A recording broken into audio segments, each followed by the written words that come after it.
again we're looking at terrain suitable for Adeptus Titanicus, and this is the Hawk Wargames Ruinscape, a customisable 6x4 battlefield, which I picked up for £10 at a show, the UK Games Expo. So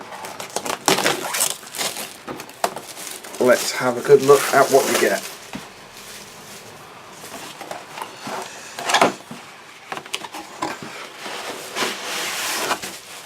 Okay, that's pretty big.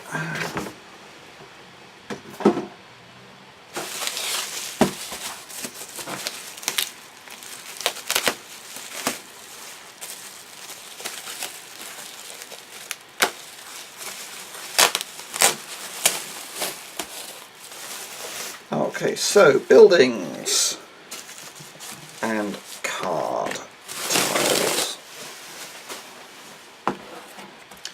So we've got a series of buildings of various heights.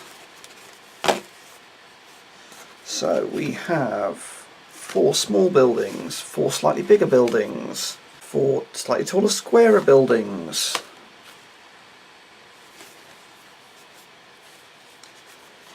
4 quite wide rectangular buildings, and 4 skyscrapers that you could hide a Warlord Titan behind. So that's 20 buildings of various and 5 different types. That's good. And then we've got card tiles. So these are not the thick card tiles that you get with Moonbase Classius, but you've got some quite nice urban tiles in, let's see, yeah, it looks very much like there are 2 each of 12 designs to give you different road layouts, different layouts for putting buildings down. For a 4x4 table you would need 16 of these. There's enough here for a 6x4, so you can do a 4x4 layout with only 4 tiles repeated. I think that is actually really promising. Whether you would want to put some thicker card on the back of these, because they are quite thin, and how you would want to do it and how you set your board up would be up to you. I will set some of these up and put some of the buildings together. I've got a couple of MDF ones as well, but I've probably got 30 odd of the Hawk buildings, which are just card fold buildings. Again, you can fold them together and glue them into place.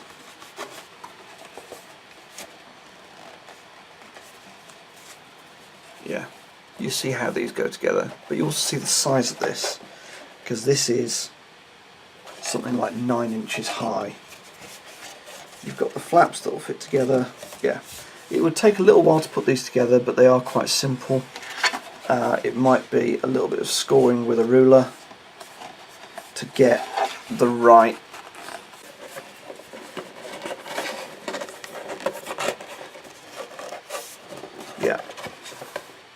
So looking at this folds down as well, yeah, but it gives you an idea of the height.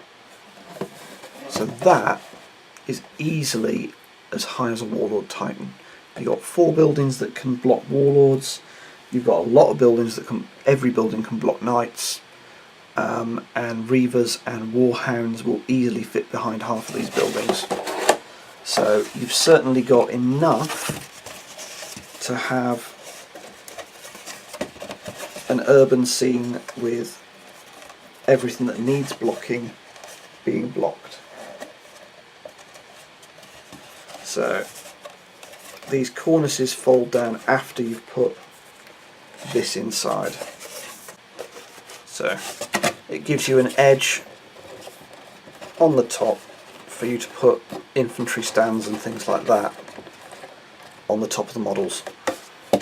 So that's a very rough assembly, actually putting them together would require significantly more care. But you can see how it fits. Yeah, what you might do is get some foam board or something of the correct size and use that to make these more solid. Or you could not glue them at all, so that you can flat pack them down again.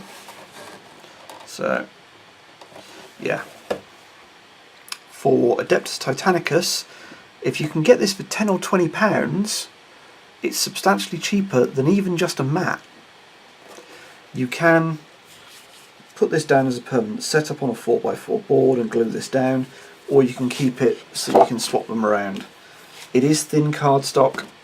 I'm not going to mislead you on that, but if you can pick this up for 10 or 20 quid, it's an absolute steal for the amount of stuff you get and the amount of stuff you can do with it. This cost me 10 quid. This will cover a whole battlefield for Adeptus Titanicus on 4x4 or 6x4. With the extra stuff I've got, the stuff from the Grandmaster box, the couple of MDF buildings, some of the other things I've got, that's enough to completely cover a 6x4 table, and absolutely is enough for an urban based AT game, where you're moving your warlords about, you're moving your knights around, you've got smaller titans dipping behind buildings, and you've got enough obstructed fire lanes that it's a game of manoeuvre and not just firepower, which is exactly what you want in your game. So I would recommend this if you can get hold of it. I know that TT Combat, when they took over Hawk Wargames, had a lot of these. They've been getting rid of them quite cheap because they don't want to go with these cardboard buildings. They want to go with the MDF buildings, as you've seen in a separate video, because TT Combat is all about their MDF stuff. So if you're happy with card buildings rather than plastic or MDF, then this absolutely, I would go out and buy this if you can get it, because you get enough to cover a table for 10 or 20 quid if you can find it for that. But yeah, this will form the core of my AT scenery for doing urban maps. I'll try and put together a Wasteland Map as well, for games where it's taking place not in an urban setting, where titans are at a bit of a disadvantage, and things like knights and warhounds can ambush your warlords and make the game much more interesting. I will try and put together a more straightforward table, much like was seen in the Games Workshop Battle Report they streamed on Twitch. But if you can get this set, get it. For AT, it's great. You can mix in some of the Imperial buildings, and with those painted up, with these buttressed a little bit to make them a little more sturdy, then it'll look awesome. It'll look great on a 4x4 or a 6x4 board. If you've liked this video, hit like or subscribe. I'll be doing lots of coverage on Adeptus Titanicus, a good chunk of it on the modelling and painting side. But yeah, really recommend this. So bring the video to a close. If you like this video, hit like or subscribe. I'm particularly trying to build my subscriber base at the moment. If you feel strongly, leave a comment below. Otherwise, good gaming.